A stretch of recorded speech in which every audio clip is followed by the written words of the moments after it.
Good morning from Snoworks. I do believe we're live. It's 10:30 Central European Time, 9:30 UK time. So if you're just joining me, welcome. I'm Phil Smith from Snoworks Ski Courses, and another beautiful day out here in the French Alps. Although a bit cloudy, we've had a change in weather. Could even be snowing up high. As everybody knows, we cannot ski at the moment, so we are talking about it. We've had a few webinars so far. We had Go Open, we had Snow Displacement, we've had Focus. So this is our fourth webinar of the series. I hope you're enjoying them and thank you for joining us. So today's webinar is on unraveling the myths of ski technique. And as we know, there's lots of myths. Now at Snoworks, we've been teaching for a long time. And one of the questions we always used to get from clients when we started teaching was, last year, my instructor said this. And our answer was always, okay, well, what were you doing? Where were you? What was the snow texture like? What was the terrain like? And what was the objective of the lesson? So you've always got to put that into perspective. It's worth, if you haven't had a look, having a look at our Go Open video, because that will explain everything. But people carry with them a lot of myths about ski technique.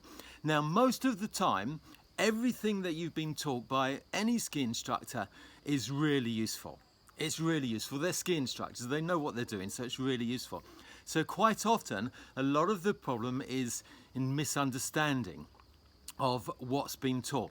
Now at Snoworks, what we try to do, so we didn't tell everybody, oh, well, that's not right, this isn't right, that's not right, you don't do this, you don't do that, you do this. We try to adopt a different approach, and we called it drills and skills and playing the game.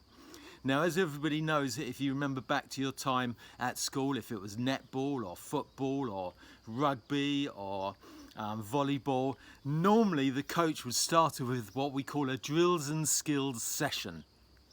Drills and skills, maybe for half an hour where you're practicing something. Let's take football, for example. You might be practicing dribbling, passing, tackling, keepy-ups, so a good skill. I used to do keepy-ups hours after hours after hours. But then after that training session, after the drills and skills session, the coach would normally say, shall we have a game? And when that game starts, when the whistle blows, everything changes. And you don't go on or into the game thinking that you've got to do the drills and skills. I've never seen a footballer when playing a game doing keepy-ups. Okay, the game is always changing, and that's what the approach we have adopted at Snoworks: drills and skills and playing the game. And that often helps people understand, okay, most of the things people get taught is probably a drill or a skill. Okay, and then you have to leave it behind and go and play the game, which is coping with the snow, coping with the terrain, skiing the mountain, controlling speed, controlling the line, and that is completely different. So a lot of the problems in the myths of skiing is to do with that, carrying a drill into the environment where we're actually playing the game. However, this webinar is about the myths of ski technique, so and I've got quite a few here. I'm going to try to get through, see how many I can get through in half an hour. We'll give it a shot. So, let's have a look. The first myth that I've selected is a favourite one, and it's quite common, and it can be carried from a previous era when skis are different. It could be carried from a drill or a skill. It could be just a misunderstanding, and yes, you've guessed it, it is face downhill or shoulders to the valley. This is a common myth that so many people believe they've got to keep their shoulders facing in a particular direction. It blocks everything, blocks all our movements, blocks how free we are on our skis, and we become very robotic trying to ski with our shoulders facing in a particular direction. Now, where has this myth come from? Now, it comes as no surprise, and everybody knows this. The turning radius of a ski is actually quite long. If you take a slalom ski, the actual side cut radius is 12 meters, which is massive. That's the side cut radius. We can shorten the radius by doing things to the ski, but the side cut radius is quite big. It's about 12, 13. An average ski might be 15, 16, 17 meters side cut radius, and that's big. So when someone puts on their skis for the first time after a few sessions, they can't just let the ski take its own line round the curve, so they have to end up trying to turn the skis to get the skis to come round quicker. Now, the easiest way most beginners find how to turn the skis and make a quicker turn is by turning their whole body. Fantastic! I can ski down the mountain and I can get my skis swiveling and turning just by moving my shoulders. I've got this massive body, and if I swing my arms, I can turn the skis. So now I've got some kind of troll. That's great, isn't it? Skiing down the mountain, swinging his shoulders around. And it's why most people do it.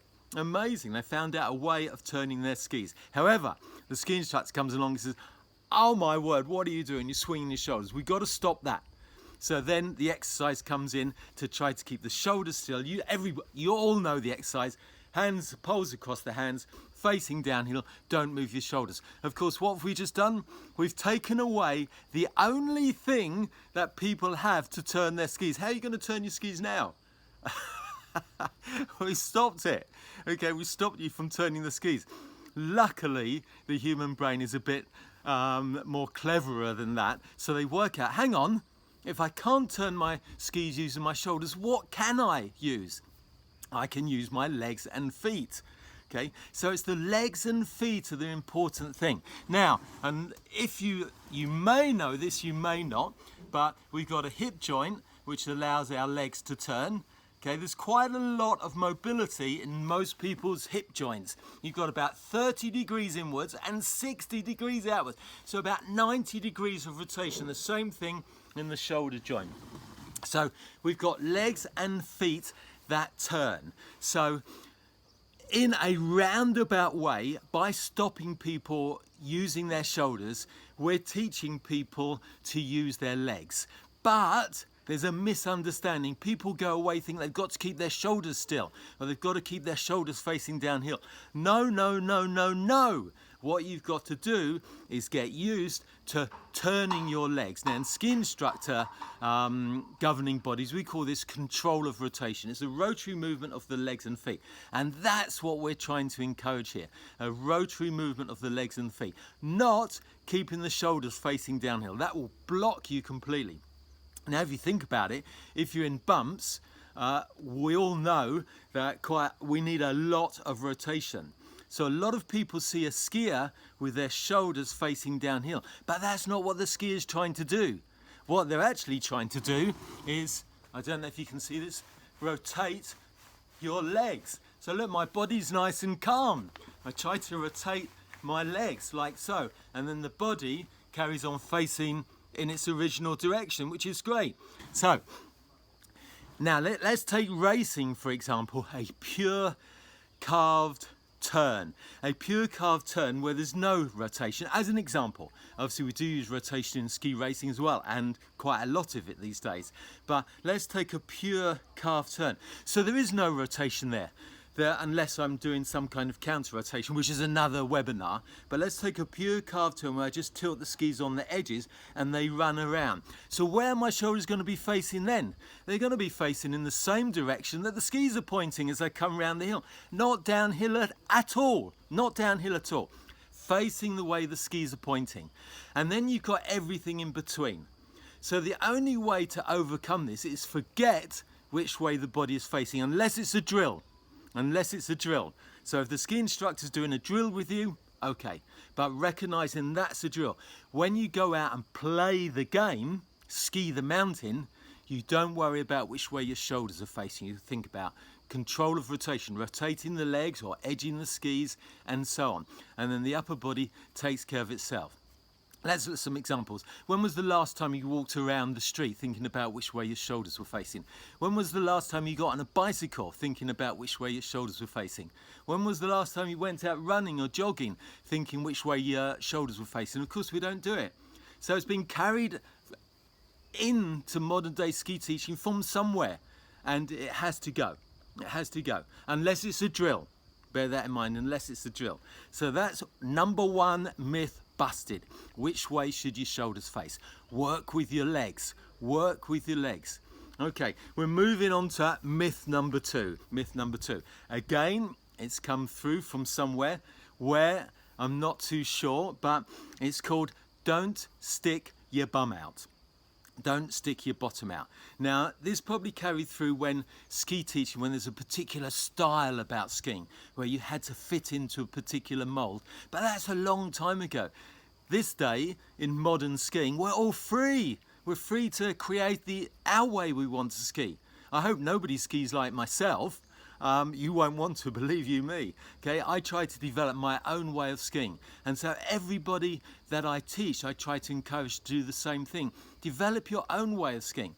But in the old days, it was very important to look right. That's gone now. So don't stick your bum out. So skiers were told to ski with their bottom here, above their feet. How can you ski doing that? You can't move. You're completely blocked. Can you see? This is the maximum amount of movement I've got if I keep my bottom over my feet.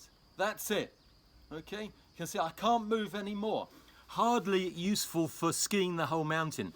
Now look what happens if I allow my hips and my pelvic region to move backwards as I bend. Wow! How much movement have I got now? Massive, massive amount, massive range of movement. So it's really important here that it's not about this area that has to stay over the feet. It's this imaginary bit here, what we call the center of gravity. That's the bit that's important. And as long as this goes back and my head and hands come forward, you can see I'm still in balance here. Okay, still in balance. I'll just pull that down a little bit so you can see. I'm still in balance. I can go right down and I'm still in balance. Right up, still in balance, all the way, right down, right up, right down, right up. But if I keep that there, I'm totally blocked. I've got no movement at all. Okay, so bear that in mind. Again, possibly a drill or an exercise. It might be, I've heard it being taught before, which is absolutely fine.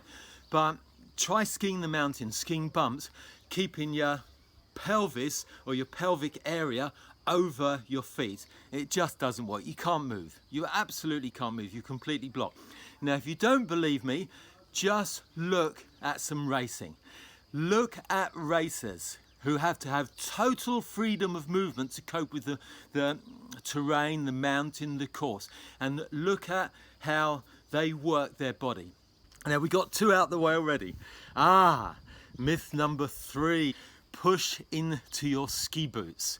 Push into the fronts of your ski boots. Now that's come a long way. It's what we call a very sticky tip. Push into the fronts of your ski boots. It's come from way, way, way, way, way back when the skis were straight and somehow you had to get the skis to spin. So the idea was if you push into the fronts of the ski boots, the tails become light and can skid out. Voila, we've enabled the skis to turn a little bit quicker. And that's just stuck through ski teaching to modern day skis. Now don't forget, modern day skis come around, they come around so quick with the side cut radius. You don't need to push into the fronts of the ski boots. You don't need to push into the fronts of the ski boots. And if you want to turn the skis quicker, you just turn them with your legs and feet. How easy is that? Okay. Now, again, it can be done as a drill. We call it using the ski boot as leverage. I can push into the front of the ski boot, apply pressure to the tip of the ski, and the ski can turn quicker. Of course it can, we all know that. So it could be taught as a drill. But can you imagine getting caught where you've taken that drill and you do it all the time? I'm now about to ski down the mountain. I push into the fronts of the ski boots and I hit a bump. What's going to happen? Okay, the binding's going to release and I'm going to go straight forwards, head plant into the snow. Okay, so pushing into the front of the ski boot is a drill. It's generally, well, we certainly don't, some people still do it, we don't use it in all mountain skiing.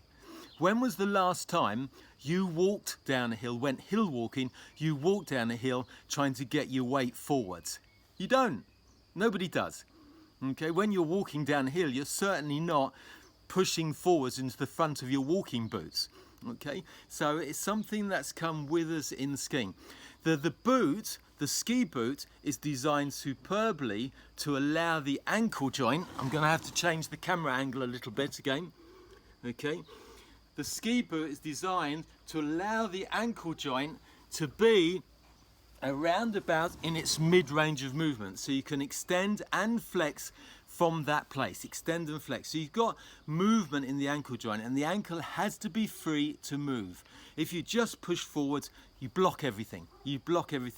Now I'm going to talk about, because this is absolutely key in all mountain skiing, which is using the biggest muscle groups in your body, which are your quadriceps and your glutes. Okay, so this is a very powerful movement. Okay, a massively powerful movement. We spoke about that in one of our other webinars, which is an extension of the leg. Now, especially if you're thinking of going off-piste skiing, or you're in difficult snow conditions where you want to push the snow sideways, you need to have available to you what we call the ability to extend your legs in order to push snow and shove snow out of the way. Now, if you're flexing into the ski boot, you can't do that. It's the opposite, isn't it? It's completely the opposite. So I get stuck. I can't actually move. I can't move. So you have to stand in your ski boots in such a way that you've got full range of movement available. Okay, so you can extend your legs as well as flex them if you need to. So bear that in mind. Okay, now under the ski boot, this is really important. On the center of the ski boot, most of you will know this anyway, is a line right in the center of the ski boot, and that line is matched with a point on the ski, which is at the center in between the bindings, which is just back from the center of the ski. That's our balance point. That's where we want to balance. That's where the ski works best. That's where we can make maximum use of the freedom of movements that we have available to us. So don't push into the fronts of your ski boots unless it's a drill or you actively decide to, in order to use what we call leverage on the front of the ski boot to get the ski to come around quicker. But in all mountain skiing, we don't do it because we're having to adjust to so much of the mountain. So that is myth number 3. How are we doing with time? Just keep an eye on the time. Okay, myth number 4.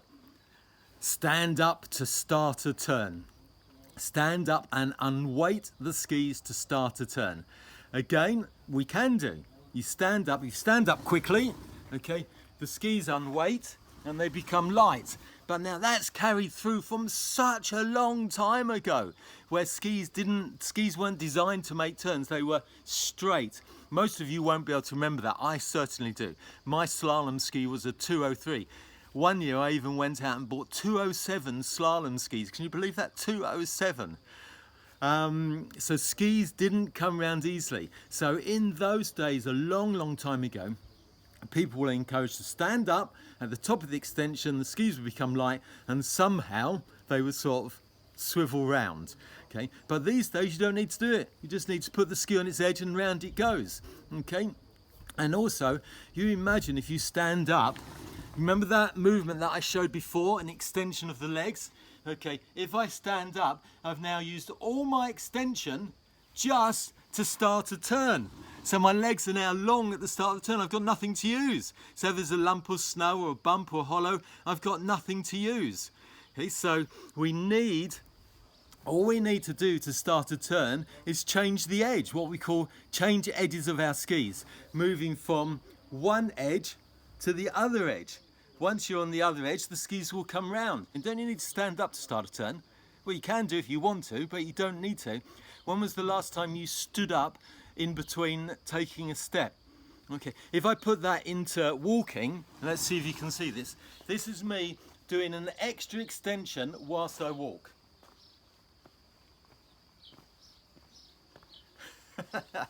Nobody walks like that. And then we get people thinking that, Phil and his team don't want us to stand up at the start of the turn. So they end up not standing up, so they do something like this instead. Which is just the same in the opposite direction. It's irrelevant. Stand up, not stand up, it doesn't matter. All we actually need to do is change edges. We actually call it changing the support foot. Moving from your left foot to your right foot, the edge is changed and round you go. Move from one foot to the left foot, so it feels just like walking or just like running. It's no different, okay? So, very, very simple. Now, again, if we do use unweighting in our ski teaching, we to the extreme in a couloir to get the skis right off the ground. So it is there. So anything goes when you're playing the game. But just if you're skiing down a piste, there's no need to actively try to stand up to start a turn. All you need to do is just like walking, move from one foot to the other, or just roll over onto the new edges. The edge change is what we're trying to get. Edge changing, moving from those edges to those edges, to those edges, to those edges. And then we can do things with our skis. So the key to start a turn is to change edges. To change edges, that's absolutely vital. Okay, so that's myth number 4. Again, as a drill or exercise, remember the idea of this webinar is not to say don't do this, don't do this, don't do this, is to put everything into perspective.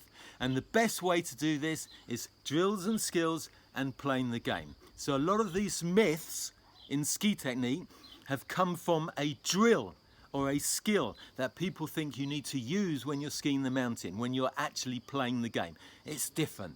You're in the game. It's very, very different. Myth number 5. Now, this is an interesting one. You may think this, you may not. It's lifting the inside ski. Why not? Who cares? It doesn't matter. So I'll talk about where that comes from in a minute. But can you imagine walking with both feet on the ground all the time? Can you imagine trying to run with both feet on the ground?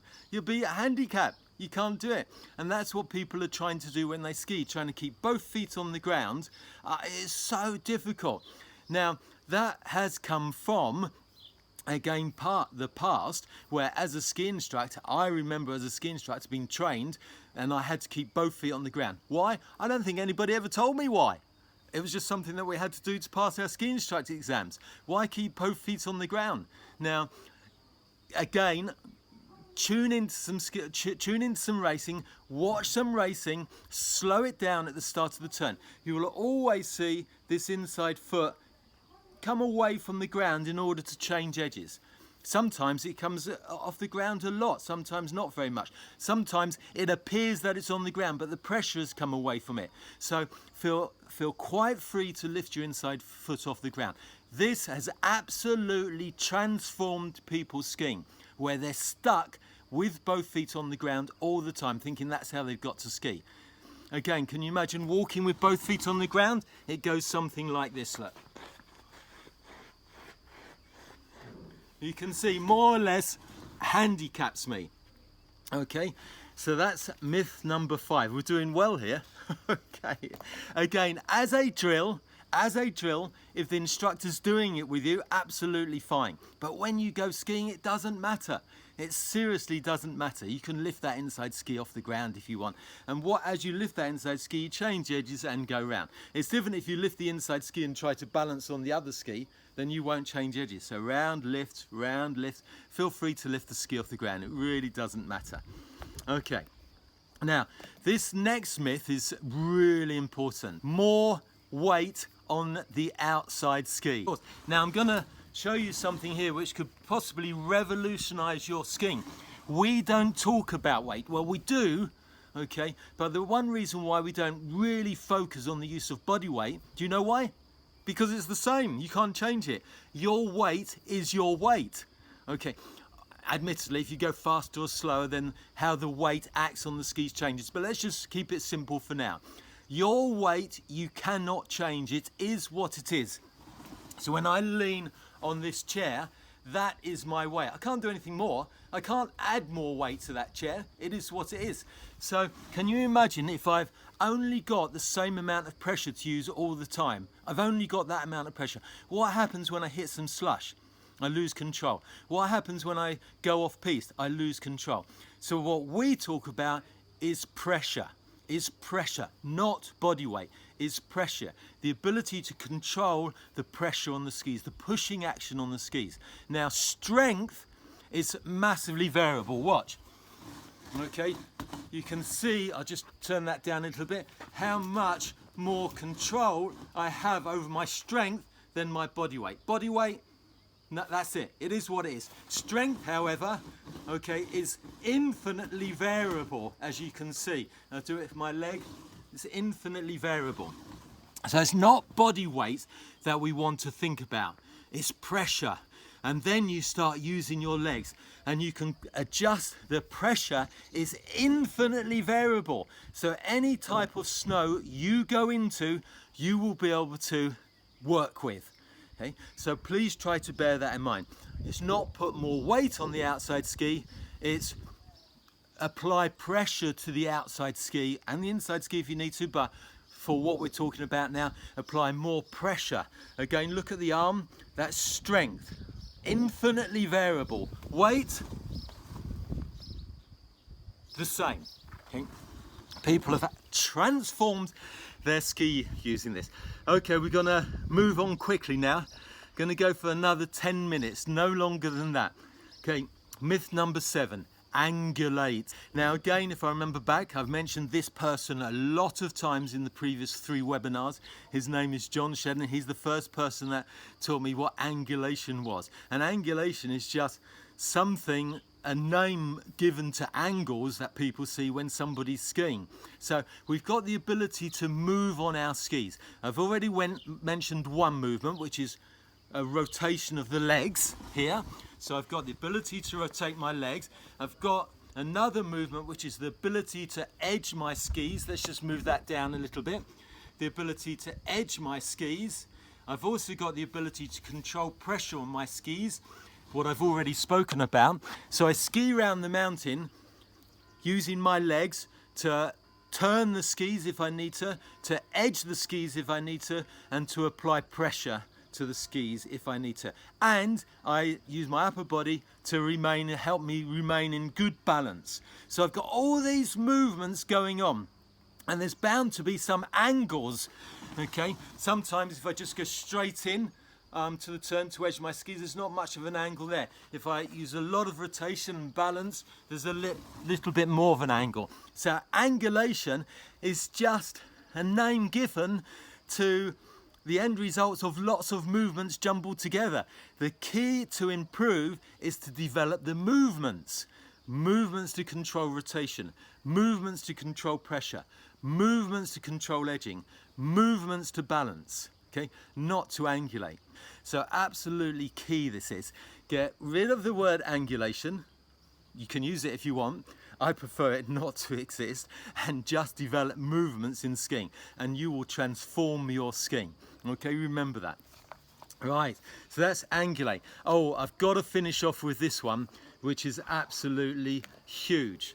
Okay, which is, again, people have carried this through from a drill or an exercise, and it's don't skid your turns. Now, you guys watching this, you may think, well, you've got to skid.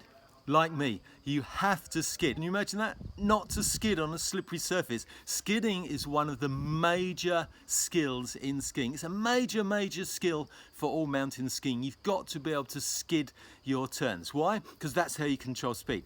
Now, I mentioned this in another webinar. There is another way of controlling speed without skidding. You carve high speed round the turn, because if you're not skidding, you're going to be going fast, and then come back up the hill. High speed, back up the hill. So you control your speed by making a curve. But that is so limiting. First of all, you have to have enough bottle up here for the ski to go faster, so it comes around in a curve.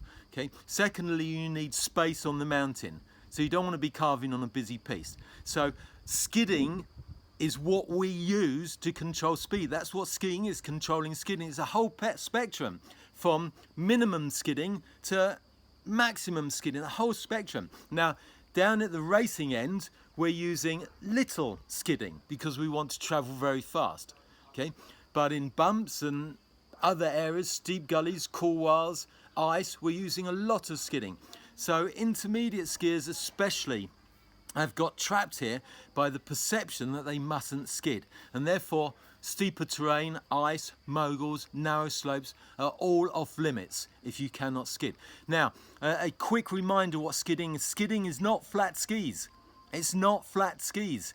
And I think that's a perception that a lot of people have, that skidding is about having your skis flat. It's not. It's about controlling the edges of the skis, moving across the surface of the snow.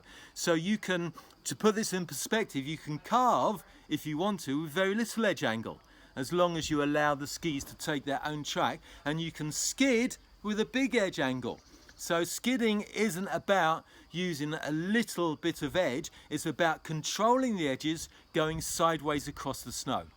Okay, it's a massive, massive, massive skill. Again, if we've had skiers come to us that are thinking they mustn't skid for some reason, it has transformed their skiing by just saying, of course you can skid. Of course you can skid. Can you imagine driving a car on snow without being taught how to skid? And it's a wonderful feeling. It's a great feeling as well. We do it at school, when we're at school, when there's a bit of frost in the playground, running along and skidding sideways. So a massive, massive skill. But just to put it into perspective, on your edges, controlling the movement of the skis going sideways. If you've been told you mustn't skid, it was probably because that instructor at that time was teaching you to carve. The idea isn't learn to carve and forget skidding, not at all. The idea of learning isn't to learn something and forget what you could do before. The idea of learning is to add skills, not replace. Can you imagine just replacing everything you've learned with the next thing? You'll get to a point where we've only got one thing. Everything else has gone. It's adding. So we go outwards. Like it's more skills, more skills, more skills. Carving, skidding, sliding, slipping, everything. Okay, let's have a look on time. I think that's probably it. We have lots of other myths which I may need to bring into a second webinar, but I'm going to stop there. That is 35 minutes. I did say about 30 minutes. So, just a quick recap. Lots of myths in skiing. Where have these myths come from? They've even been carried over from a bygone era, a misunderstanding, or it's a drill. It's been taught as a drill which people think is part of skiing. Okay, an angulation drill. Keep your shoulders pointing in a particular direction drill. So remember, you've got to be free. Try to remember the difference between playing the game and doing drills and skills. They're completely different. And I think by looking at skiing like that, drills and skills and playing the game, we've managed to keep out of controversial stuff. If somebody comes onto one of our courses and said, well, last year my instructor told me this, we can quite say, well, it's a good drill. It's a good drill. It's done you a lot of good. When you're playing the game, it's completely different. Okay? So that's where myths have often come from, a misunderstanding, a skill or a drill, or being carried through from a bygone era when skis were very, very different. Okay, I'm going to stop there. That's about 35 minutes. Thank you for joining me. I'm going to put this up on a video later on with a few videos and some visual aids to make it a bit more interesting.